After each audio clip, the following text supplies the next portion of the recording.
ბატონო მოგესალმებით, ძალიან დიდი მადლობა, რომ გვეწვიეთ და სამხრეთ კავკასიაში მიმდინარე პროცესების შესახებ საუბრობთ კონკრეტულად. ზანგეზურის დერეფის თემას შევეხებით დღეს. ზანგეზურის საქართველოს სამხრეთ კავკასიაში თავს პოზიციონირებს როგორც სატრანზიტო მთავარი სატრანზიტო მოთამაშე და ასევე პოლიტიკური ბალანსის მხრივაც როგორც მთავარი მოთამაშე.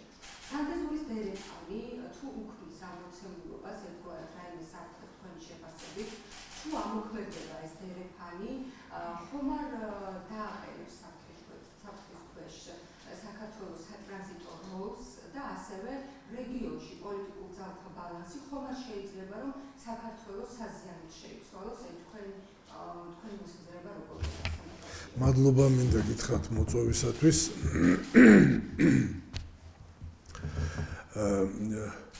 ძალიან მოკლედ და კონკრეტულად რო გიპასუხოთ, საფრთხე არ არის, მაგრამ ჯანმრთელი და სერიოზული კონკურენტი არის და ავხსნი რატო.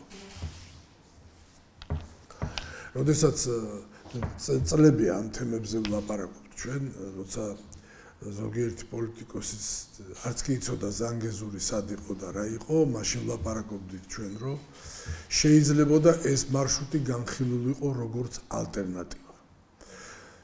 უკრაინა-რუსეთის ომის დაწყების შემდეგ ამ ალტერნატივის შექმნის აუცილებლობა შეიქმნა. ესე იგი, საქართველოს განიხილებოდა როგორც ალტერნატიული გზა რუსეთზე გამავალი მარშრუტის პარალელურად და რუსეთში რომს დაწყნარდეს, ახლა ომი რო დამთავრდეს და დაწყნარდეს ვითარება, ალტერნატიული გზა და მარშრუტი მაინც ჭირდებათ, მაგრამ ახლა რუსეთი დაიკეტა და ახლა უკვე საქართველოს ალტერნატივა გაჩნდა, აუცილებლობა გაჩნდა ალტერნატივის. ზანგეზურის კორიდორი არ იყო უსაფრთხო მარშრუტი, მაგრამ მოგეხსენებათ, ის გამოცხადდა ტრამპის მარშრუტად. ამან ძალიან დიდი ავტორიტეტი შესძინა და ამან ძალიან სერიოზული დატვირთვა მისცა, როგორც მორალური, ისე ესე იგი მატერიალურად.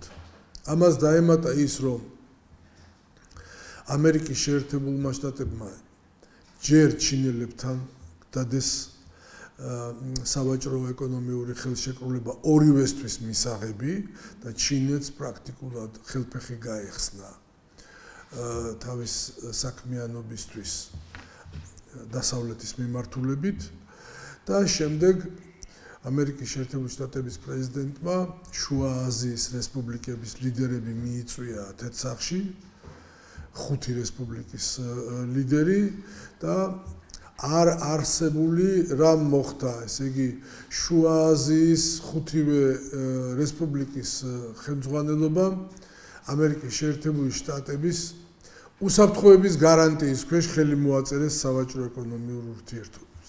ახლა ეს შესავალი რატო გავაკეთე? ჩინურმა ტვირთებმა და შუააზიურმა ტვირთებმაც უნდა გამოიარონ ამ მარშრუტით. აღმოსავლეთ-დასავლეთის დერეფანი გადიოდა საქართველოზე, მაგრამ როგორც მოგახსენეთ, ახლა გაჩნდა უფრო ავტორიტეტული და უფრო უსაფრთხო მარშრუტი ზანგეზურის. მოგეხსენებათ, გეოგრაფიულად ზანგეზურის გავლით და თურქეთის გავლით ევროპაში მოხვედრილი ესე იგი ტვირთები უფრო გრძელ მანძილს გადის, ვიდრე საქართველოზე გავლით. ესე იგი და შესაბამისად უფრო ძვირი უნდა დაუჯდეთ ყველა ლოგიკის მიხედვით, მაგრამ ჩვენ არ ვიცით რა ხელშეკრულებებია, უпроსტად ხელშეკრულებებში რა ლგოტები და შეღავათები ჩადო ამერიკის შეერთებულმა შტატებმა, შუა აზიის რესპუბლიკებთან და ჩინეთთან.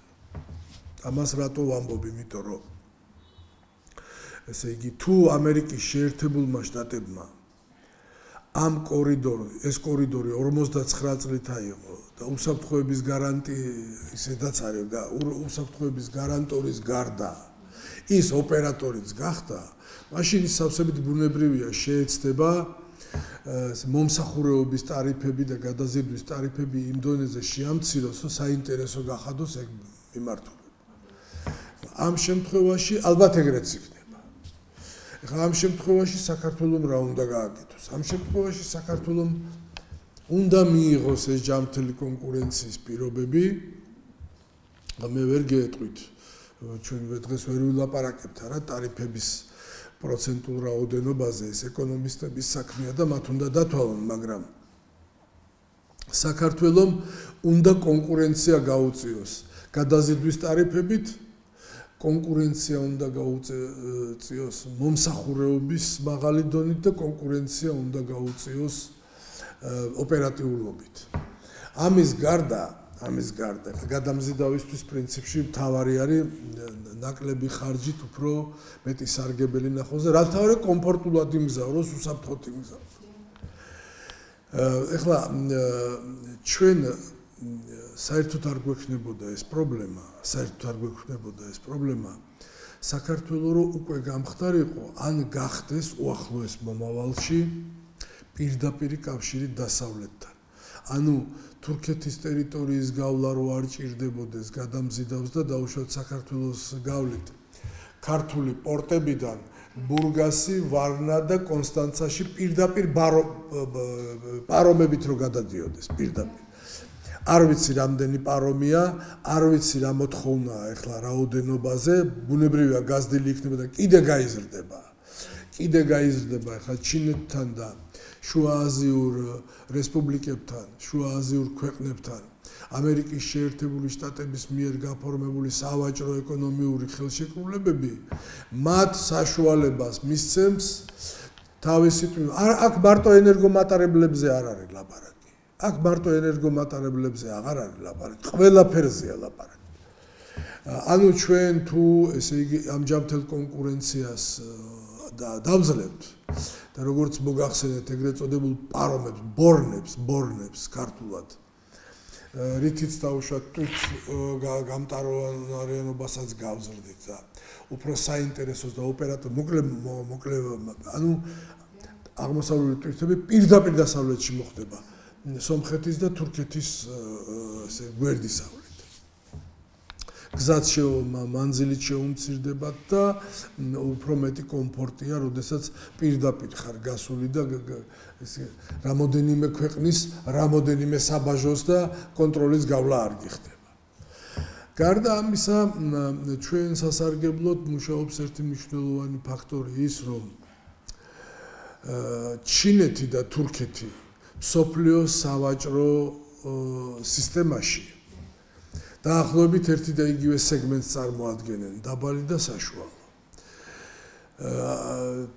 ჩინური ტვირთები თუ გაივლის აზერბაიჯანით, ზანგეზურით და თურქეთით, ეს ნიშნავს, რომ მას ტვირთები გაუძვირდება და პლუს კიდევ თავისი გადასახადებით თავის კონკურენტ ჩინეთს გაამდიდრებს და ამდენად მისი ინტერესია აქეთ ატაროს ტვირთები, მაგრამ კიდევ მეორე თუ აქ პირობები არ დახვდა, ხა სავსებით ბუნებრივია, ისინიც იგივეს ფიქრობენ რა, ახლა ელოდებიან რა ტარიფები იქნება ჩვენთან, რა კომფორტი, რა მომსახურეობა და ოპერატიულობა და ისინი შეეცდებიან რომ ტარიფები დაწიონ.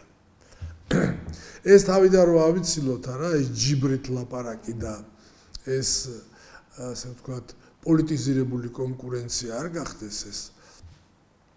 ჩვენ მაინც ვფიქრობთ რომ უნდა ვიფიქროთ სტატუსზე, ჩვენი კორიდორის მომავალ სტატუსზე დაუშვათ. შეიძლება ტრამპის და ამერიკის შეერთებული შტატების კორიდორი არ ერქვას როგორც ზანგეზურს, მაგრამ როგორც წლების წინ ვლაპარაკობდით ჩვენ, იქნება სამშვიდობო ან ოქროს კორიდორი დავარქვათ, რაღაცა საერთაშორისო ინსტიტუტების მხარდაჭერით, რომ ჩვენი მორალური სტატუსიც, ასე ვთქვათ, გაუთანაბრდეს, ხა ცოტას არ ნიშნავს რა. 40 მით უმეტეს ლაპარაკია ან 59 წლით უნდა აიღოს შეერთებულმა შტატებმა ეს კორიდორი და ან 99 წლით ზანგეზური.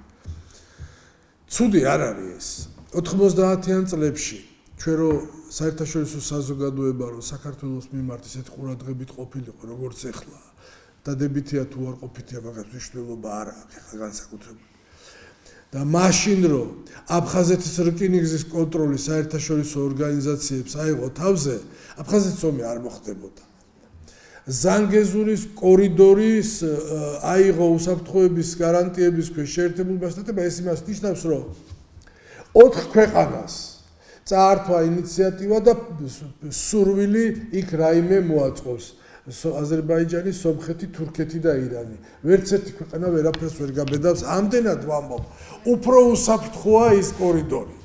ამდენად ვამბობთ ჩვენ, რომ მორალური თვალსაზრისით, როდესაც მსოფლიოში ნომერ 1 ქვეყანასთან შუა აზიის ქვეყანამ სავაჭრო ეკონომიური ხელშეკრულება გააფორმე, შენ იმის გზაზე სიარული გინდა, შენ იმას შენთან სავაჭრო ვალდებულებები აქვს, ტარიფი აუწიოს, დაუწიოს, როგორი კომფორტული მოძრაობა. ჩვენთან ეგ არის თუ არა, არ ვიცი. შეიძლება არის. დიახ. როცა ამერიკული მხარის ასეთი ჩართულობა შეიძლება ითქვას თუ არა, რომ ეს სატრანსპორტო არქიტექტურა სამხრეთ კავკასიაში საქართველოს ჩართულობის გარეშე ხდება. თურქეთის როლის გაძლიერება სამხრეთ კავკასიაში, რუსეთის ერთგვარად შესუსტება და ის რომ აი ეს სატრანსპორტო დომინირება გადადის თუ გადავა თურქეთის და აზერბაიჯანის ღერძის მიმართულებით. აი ეს ყველაფერი რაც ჩამოთვალეთ, ეს ვითარება საქართველოს უსაფრთხოებაზე როგორი გავლენა შეიძლება რომ მოახდინოს ამგვარად. რას თქვენ ბრძანეთ, რა კითხვას დაცვით, აბსოლუტურად გეთანხმებით. დღეს ფონი ეგეთია. დღეს ფონი ესეთია, თურქეთი გაძლიერებულია და ნატოს წევრი ქვეყანაა, გაძლიერდა აზერბაიჯანიც და თურქეთის სტრატეგიული პარტნიორი ქვეყანაა.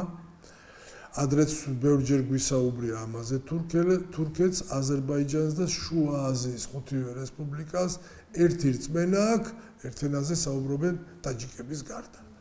ასე რომ მათ შორის ურთიერთობა არაფერი წინ არ უდგას. ეხლა თუ ეს ურთიერთობა გამყარდება კიდევ ურთიერთმომგებიანი და სასარგებლო ეკონომიური ხელშეკრულებით და ეგრეც იქნება, როგორც ჩანს, მაშინ რა უდგას წინ აი ამ როგორც თქვენ ბრძანეთ სამხრეთ კავკასიური სატრანსპორტო დერეფნის არქიტექტურის ვექტორის იქით სამხრეთისაკენ გადატანას. არაფერი წინ არ უდგას. უსაფრთხოების თვალსაზრისითაც. აი ამ მოცემულობაში საქართველოს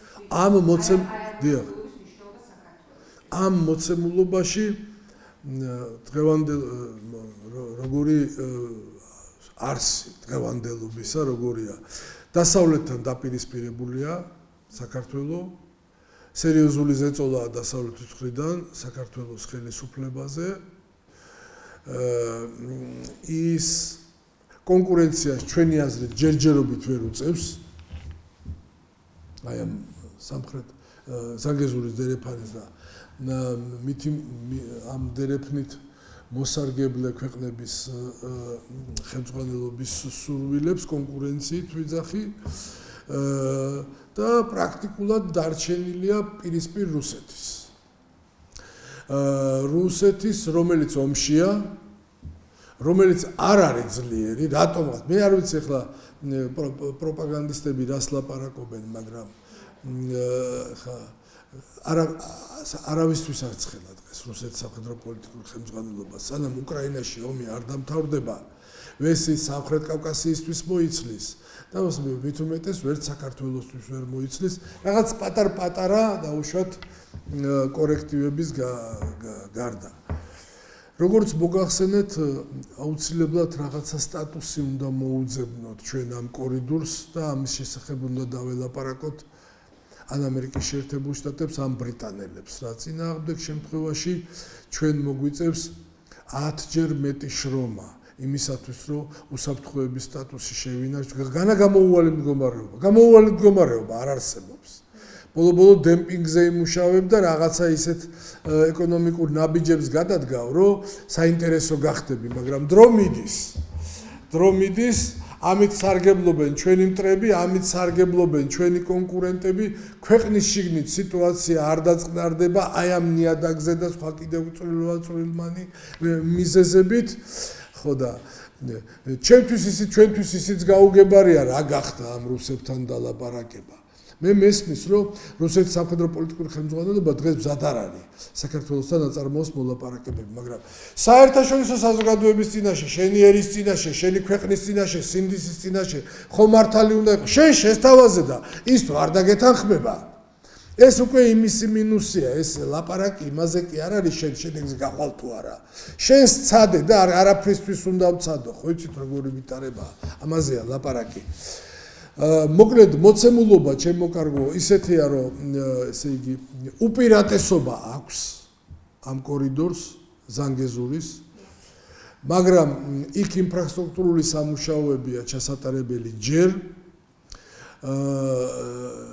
ჯერ იქ სომხეთსა და რუსეთს შორის რუსეთის ბაზის გიუმრის ბედიც გადასაწყვეტია რასაც დრო დაჭირდება აუცილებლად ამას იმიტომ ამბობ რომ დრო გვაქვს საერთოდ არა ვართ ჩვენთან მარშრუტებიც არის გზაც არის რკინი გზაც არის მოდერნიზაცია უნდა არ ვიცი კეთდება თუ რა გზები კეთდება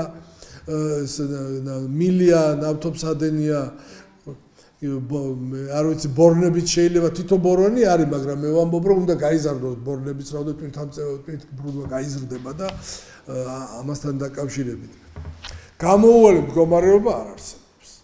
პირობითად რო ავიღოთ, პირობითად 100%-დან ეხლა 60%-ია ზანგეზურის კორიდორის სასარგებლოდ და 40%-ია ჩვენ სასარგებლოდ. შეიძლება 55-40-იც. დაძლევადი პრობლემაა.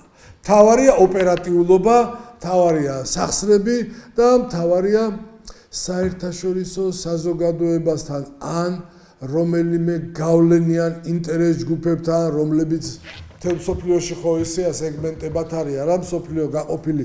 თუ კი ის ვიცით, მსოფლიოში ნავთობის მაგნატი ვინ არის, რომელი კორპორაციებია და თუ კი ის ვიცით, ოქროსა და ბრილიანტის ვინ არის და ბანკების ვინ არის, გადაზიდვებსაც ხო თავისი სათაო ოფისი ყავს. აი იქიდან დავიწყოთ უნდა საუბარი, უნდა შევთავაზოთ, დაველაპარაკოთ. კიდევ ვიმეორებ, არავითარ შემთხვევაში ქვევიდან ზევით არავის არ უნდა ველაპარაკოთ. არავითარ შემთხვევაში, როგორც კი ქვევიდან ზევით დავიწყებთ ლაპარაკს ვინმესთან და თხოვნა მუდარას, იმ წუთში წაგებულები ვართ. ტოლად სწორად ვართ, შეგვიძლია შენ რა გინდა.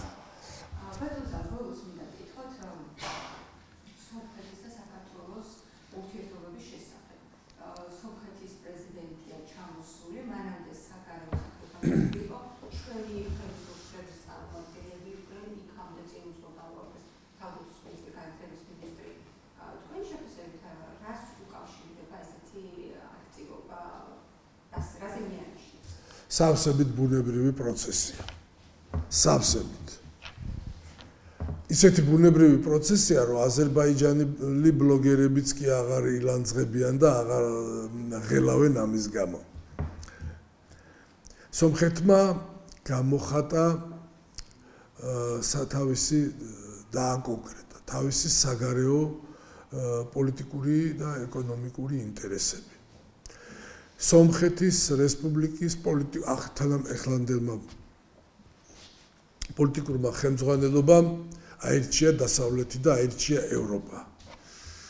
მას ევროპასთან ძალიან კარგი ურთიერთობა აქვს. ევროპაში ძალიან დიდი ლობისტი ყავს საფრანგეთის სახით და სომხური დიასპორა ევროპაში საკმაოდ გავლენიანი და ავტორიტეტულია. მე ვლაპარაკობ იმ სომხურ ლობზე, რომელსაც სომხეთში არასდროს არ უცხოვრია. ესე იგი 1915 წლის შემდეგ, როდესაც თურქებთან მოუვიდათ და რუსეთ-თურქეთის ომის დროსაც, მანამდე რო არიან წასულები, იმათზე გეუბნებით, 2-3 თაობა რო გაზრდილები არიან ევროპაში და ამერიკის შეერთებულ შტატებში. რა თქმა უნდა, აქედან ჩასულებიც არიან, მაგრამ აქაური სომხური ლობი მაინც უფრო კაკების ქვეშ იყო მიქოიანის და ლავრენტი ბერიას ძალისხმევით.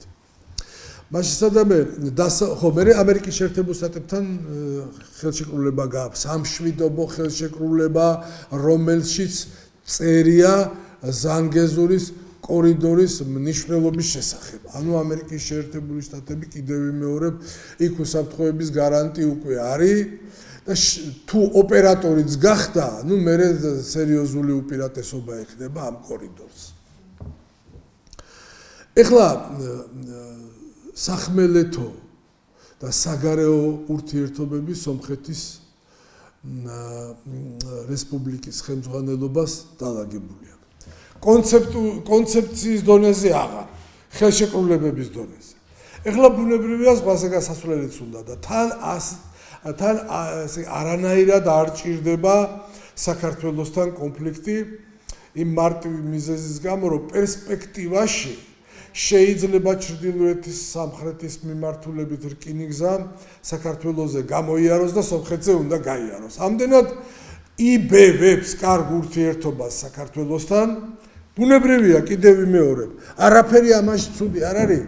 გულს დასაწყვეტი ის არის, რომ აქამდე სომხეთის არც ერთ პრეზიდენტს, პრემიერს და პოლიტიკურ ხელმძღვანელობას თავში აზრად ეს არ მოსული. აქამდე გვეჯიბრებოდნენ, გვეპაექრებოდნენ, რაღაც სისულელეებს გვიმტკიცებდნენ, არარსებულ ისტორიებს იგონებდნენ.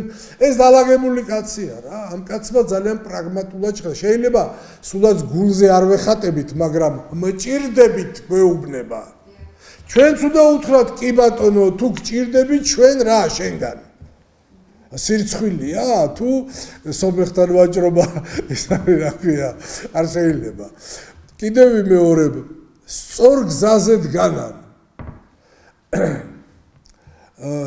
სახმელეთო ასე ვთქვათ საზღვრები განსაზღვრული აქვს მაგრამ როგორც ჩანს მაინდა-მაინც თურქებთან და აზერბაიჯანელებთან ურთიერთობა გულზე არ ეხატებათ, კაცმა არ იცის სამომავლოდ რა აქვს ჩაფიქრებული, ამიტომ ბუნებრივად ცდილობენ ჩვენთან კარგი ურთიერთობების დამყარებას ზღვაზე გასასვლელი უნდათ. ჩვენ უნდა ასე იგი საფასური მოვითხოვოთ ამისათვის. ჩვენ ვფიქრობთ, რომ ესე იგი ეს პროცესები კიდევ უფრო დაჩქარდება სამხრეთ კავკასიაში მიმდინარე პროცესები.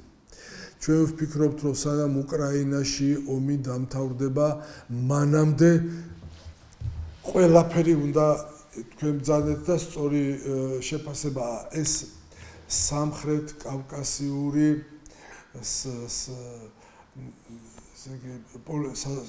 საზოგადოებრივი ეკონომიური და პოლიტიკური არქიტექტურა უკვე უნდა დახაზული იყოს. ამდენად დრო გვაქვს, ცაიტნოტში ნამდვილად არა ვართ, დინჯად, მშვიდად და რაც მთავარია ტოლად და სწორად უნდა დაველაპარაკოთ სულ ყველას. არც ეგან შემთხვევით არ მიხსენებია ჩრდილოეთის და სამხრეთის სარკინიგზო მაგისტრალი. იძახიან რომ რუსი ჩვენი მტერია და ოკუპანტია, მაგრამ ხვალ იქნება თუ ზეგი იქნება, მან ვითარება ძალიან ჩვენ ვფიქრობთ 2028 წლამდე სერიოზულად შეიცვლება და ეგ მარშრუტები მაინც არ გაიხსნება 2-3 წელიწადში. აქ მოსამზადებელ სამუშაოებზეა ლაპარაკი. ფეხბურთის ენით რო ვილაპარაკოთ, ბევრი გულშემატკივარი ყავს ჩვენ ქვეყანას გულგატეხილი და ამიტომ მაგალითად მოვიყვან საწვრთნელი შეკრებები რო იკრიბება რა, სერიოზული მატჩების წინ. ხო, აი ეხლა იმ მდგომარეობაშია საქართველოს პოლიტიკურად, იმ მდგომარეობაშია სომხეთი. სომხეთი ძალიან კარგად მუშაობს, სათავისოდ და აქტიურად. თუ გაიხსენებთ რამოდენიმე წლის წინანდელ ამბავს, აზერბაიჯანის პოლიტიკურმა ხელმძღვანელობამ იმუშავა ესე ძალიან კარგად საქართველოსთან, დასავლეთთან, თურქეთთან და ყარაბაღიც დაიბრუნა. აქტიურობა ვიჩქაროთ წყდარად, დინჯად, დარბაისლურად გავყვეთ. გამოუვალი მდგომარეობა არ არსებობს, ცაიტნოტში არა ვართ, წამგებიან სიტუაციაში არა ვართ. როგორც მინიმუმი ფრე ხელში გვიჭირავს კონკურენციაში.